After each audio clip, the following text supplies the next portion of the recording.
Get off, please. Yeah, Dave, have you set your rotation for this weekend? 2 out of 3. So, yeah, it'll be Wicklander and Paulette in that order, and then TBA on Sunday. I know earlier in the week with the Swatters Club, you'd hinted that maybe Jackson Wiggins would get that Game 3 start. Is he still a guy you're considering for that spot? Yeah, I mean, if we don't have to use him, I think he would be a candidate. Bolden would be a candidate, Vermillion possibly a candidate. And, yeah, that's kind of where we're at probably. And then speaking of rotations, I saw where Georgia kind of tweaked its rotation, moving Webb to Sunday. What did you think about that? Yeah, I mean, we've heard that Webb might have tweaked his back a little bit.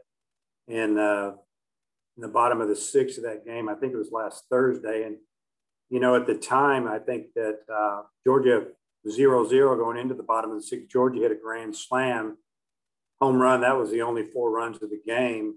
They didn't bring Webb back out in the 7th. So we were wondering when we saw the box score if there might have been something going on there. So I don't know if that's the case. That's just what we've heard. I don't know if they're, just giving him a couple more days to rest.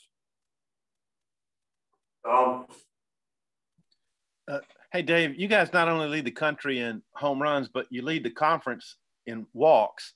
And I'm wondering what the importance of that combo maybe and what it means to you.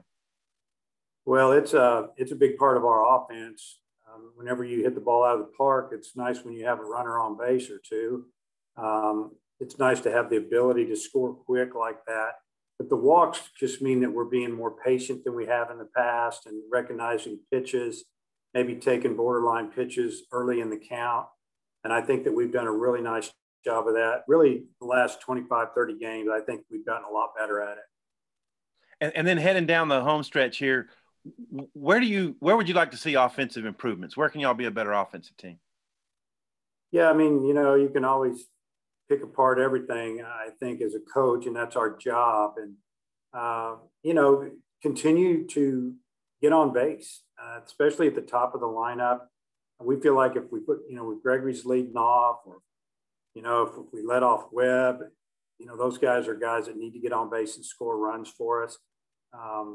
We just have to do a good job of scoring runs with 2 outs. And I think we've been pretty good at it all year. But maybe the thing that probably stands out more is just maybe score earlier in the game. We did a really nice job actually in game 2 at LSU of scoring early. We scored 5 in the first. You don't expect to score that many in the first, but just to run here, there early, I think would be something that could really help us going forward. Nate? Yeah, if you do ask Wiggins to start, how difficult it is to have a guy debut start in an SEC game this late in the year? Well, I mean, it's then throwing the fact that he's a freshman. So I guess it's all difficult, but it's really either you can or you can't, in my opinion. It's late in the year. You've been facing our hitters in scrimmages. You've been facing our hitters in live sessions the last few weeks because he hadn't thrown on the weekend, and we feel like that we can hit with most teams. So it's still baseball. I think it's just really up to the individual to be able to handle it mentally. I mean, that's a tough question to answer. It's more about seeing what he can do. If he can't do it, we'd get him out of there pretty quick. Just as far as, because when he's gone in as a reliever, it's just been throw as hard as you can. Basically, would it be hard for him to pace himself and just kind of do the things a starter's got to do?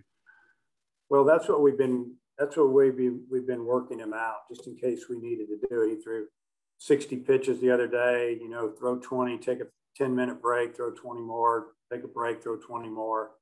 And just simulating, throwing 4 or 5 innings there. So, yeah, I mean, it's you do pace yourself a little bit compared to closing a game as to starting a game. But, if he did start the game, it's not like we're expecting him to go 5 or 6, 7 innings. We just want him to go 3 or 4 maybe. Thanks. Otis? Coach, other than maybe the OU game and the first Alabama game, has this team gotten more out of 27 outs than most teams you've coached? I mean, it just seems like they're never out of a game is what I'm saying. Yeah, for the most part, we feel pretty good about being able to fight back. Even if we go into the last inning down 3 or 4 runs, we got a shot. 3 runs, we got a good shot. 4 is a little more difficult. And we found that out the other day. You know, we were so close, but we did hit the ball extremely hard, even when we made outs that inning, except for the called third strike that was out of the zone. And, you know, that's a good umpire that made that call. But, you know, we line out center, we line out the third, and boy, it could have been crazy. But I think our team is, they'll fight you for 27. And if it's within a few runs, we still have a good shot going into the last inning. At least we feel like we do. Thanks. Hey Dave, how you doing? Good. Georgia took 2 out of 3 at Vandy, and they took 2 out of 3 at Mighty Mizzou. We know how hard that is. What's your take on them as a road team, and you know, how impressive is that they won a series at Vandy? Well, the Vandy series is the one that really jumps out at you because, you know, it's hard to take a series from Vandy anywhere, whether it's neutral site or at home or on the road, especially. Georgia's roster is loaded with talent. I was looking it over. I think they only have like 3 players in the whole roster that aren't from the state of Georgia, and that's how good that state is. There's a bunch of Division I schools there that are really competitive. You have Georgia Tech. A lot of schools go into Georgia and get some of their best players, and there they are. And they've had some injuries too. They had some injuries in the fall, or they'd have even better pitching staff. They've had a couple of their top pitchers go down with season-ending injuries. So they have a lot of talent. Coaching staff's good. I've known Scott Strickland, coached with him with Team USA in the summer of 2011. He was the head coach at Kent State at the time. So I know what he's all about, and I know how good a coach he is. So they're good. They're like everybody in the league. And I guess there's a chance of rain this weekend. It's kind of a shock, I know. But what's your take on the forecast? Are you anticipating maybe having to play yet another doubleheader? Yeah, I mean, it's always a possibility. I mean, you got 40, 50%, 30% on Sunday. That's last I saw. It's just that time of year. You got a lot of rain floating around. I'm sure that, you know, if we have to adjust a game, if we had to move something up, move something back, we'll do whatever we need to do. Yeah, it's got one more. It's been a while. How good is it going to be at home? Because it's been a couple of weeks. And then I guess you're going to be able to have a few more fans than you did the last time you played at home. What are your thoughts on that? No, it's really good to be back. You know, we weathered the storm at 2 tough places, went 4-2 on the road, back-to-back weekends. And that's always, you know, when you look at your schedule and you think, well, I got to go on the road 2 weekends in a row in this league, it's tough. How are we going to handle that? And I think we did okay, especially playing the teams that we did and how good they usually are at home. But it's going to be good to be at Baum. It's going to be good to see a lot of fans in the stands, and hopefully they're loud. And I sure hope we play well. Thanks, Dave. Nick? Coach, kind of circling back to pitching, it's that third day has always kind of in the last few weeks been to be determined. Is that what you kind of prefer, is to have that kind of open for a decision, or would you like to hammer down someone to pitch that third day? Well, I think in our situation this year, it's probably the right thing to do. If I had, you know, another guy that was throwing like those first 2, I would love to plug him in there and just say, hey, here you go, 1, 2, 3, go get them. The rest of you guys are coming out of the pen. But I don't feel like we have that luxury yet to be able to announce all 3. So that's kind of why we feel like that we should just leave it open and take each game one at a time, obviously, and just use whoever we have to try to win the game that day and move on to the next day. You know, we feel like offensively that we score a lot of runs, and you just never know. You'd hate to go out on a Sunday and score 15 runs and you get beat 16-15 because you used guys or saved guys, whatever may happen. You just gotta go and get the game you got to get. We've told our players that. Let's just try to win the one that's in front of us, and we'll make, you know. But as far as the coaching part of it, we'll make the decision for that third game after the second game when we feel like what's our best option. Randy? Dave, talk about the week for Connor Noland. How's he done this week? He had a rather rough outing. And talk about his progress that he's made this week. Well, he's thrown a couple of bullpens. He threw a regular bullpen, which is, you know, the 60-foot, 6-inch bullpen, normal distance, and you throw what's called a short box where you're shortening everything up and you're just really working on locating. And it's been fine. So hopefully when he gets out there this next time, he does a good job and has some confidence that he can get the job done, because we know he's got good stuff. It's all about location. Do you think the batting orders kind of settled in, such as Robert staying in the 6th hole, or do you see that still somewhat in motion? I think it's pretty locked up right now. And I mean, if you look back at the weekend, you know, Robert hits behind Franklin now, and Franklin drove in 10 runs last weekend. And I think part of the reason of that is that they knew that Robert was coming up next and they didn't want to walk him, and they had to pick their poison a little bit. Robert hits a home run early in the series and they see that.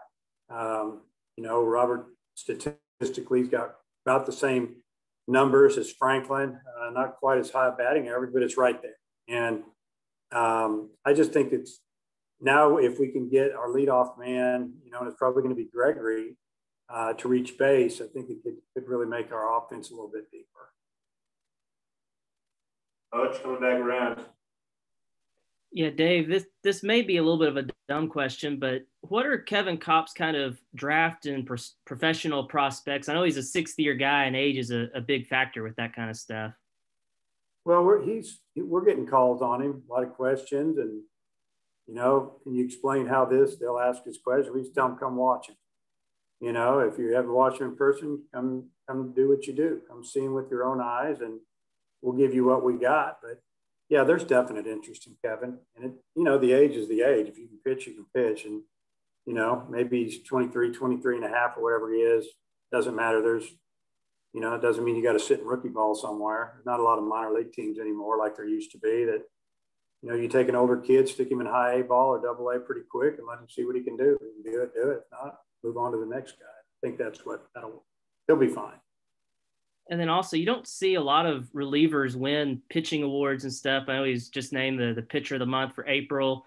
Do you think that just kind of his uniqueness and being able to go multiple innings, multiple times each weekend kind of, I mean, makes him more unique in that manner? Yeah, I mean, he's not just a one-time of the weekend guy if you don't use him a whole lot. He can go extended innings. He's not just a 1 or a 2 inning guy. He's not just finishing games.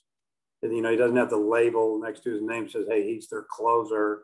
He's a reliever. I mean, he'll come in down a run, tie game, up a run, or he'll finish a game, or he could go 5-6 innings if you needed him to, if he kept his pitch count down. I mean, he's built up for all that, and he's strong enough for that, and he has the experience, and he wants to do it. So he's unique in many ways, but he's just the experience factor there, I think, what throws him over the top.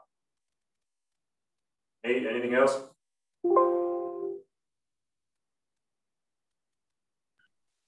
Yeah, not for me.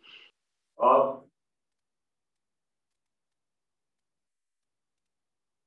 Sorry, I was having trouble with my mute button. Imagine that.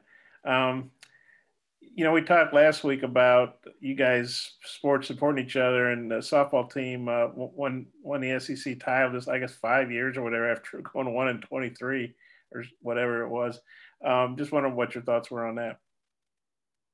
Well, my thoughts are that just what an incredible accomplishment by Courtney and her staff, young ladies. I mean, it's amazing.